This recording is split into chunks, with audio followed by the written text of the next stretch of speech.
In this video, I'm going to go through how to use Excel's EXPON.DIST function to calculate the probability for an exponential distribution problem. And the problem is as follows.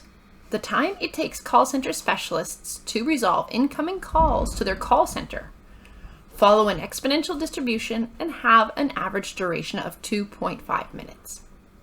Question: what is the probability that a call lasts at least 5 minutes? Okay, so first of all, time units that I'm going to use are minutes.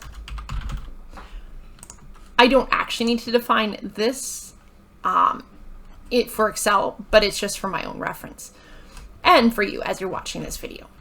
Note that you could choose any units you want, but minutes makes the most sense because everything here is given in minutes. Okay, next is our average. Now be careful. For exponential, that's the average number per time. That's not usually how the average is given in the question though. They tell us the average duration per call. We need the average number of calls per minute instead, if that makes sense. So we have one call every 2.5 minutes. So that gives us, let me just expand this here. Sorry about that. That gives us 0.4 calls per minute.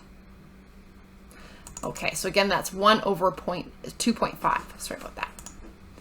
Now our X cutoff, we want the probability of a call lasting at least 5 minutes. So we're going to use 5 as the cutoff. And question here, we want the probability of it lasting at least 5 minutes. We want 5 minutes or more. Or if you will, we are looking for the area to the right of x equals 5. So yes, we're going to take a complement. And I'll show you what I mean here. So little note, Excel always gives us the area to the left of the x value we input.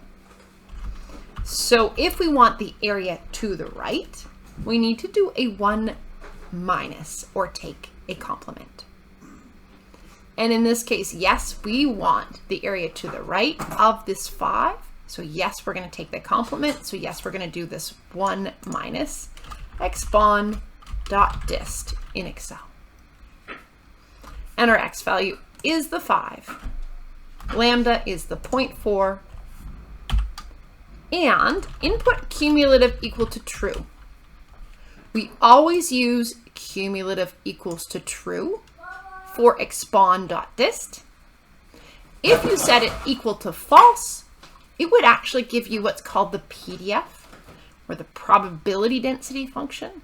We want what's called the CDF, or the cumulative density function, when we're doing these probability calculations. The one gives you the area to the left of the x value. The other one just gives you the height of the curve. So false gives you the height of the curve. And that is not what we look for when we're getting our areas. We want true.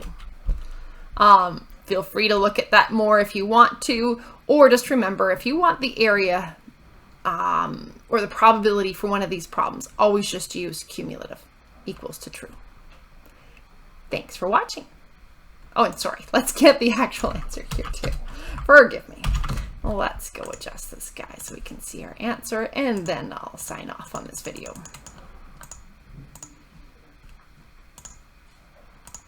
Okay, and there we go. If ever you get that number sign, that just means decrease the number of decimals you're seeing. Often 4 decimals is perfect. So in this case, the probability of a call lasting at least 5 minutes is roughly 13.53%. Okay, and there we go. Thanks for watching. That concludes our video.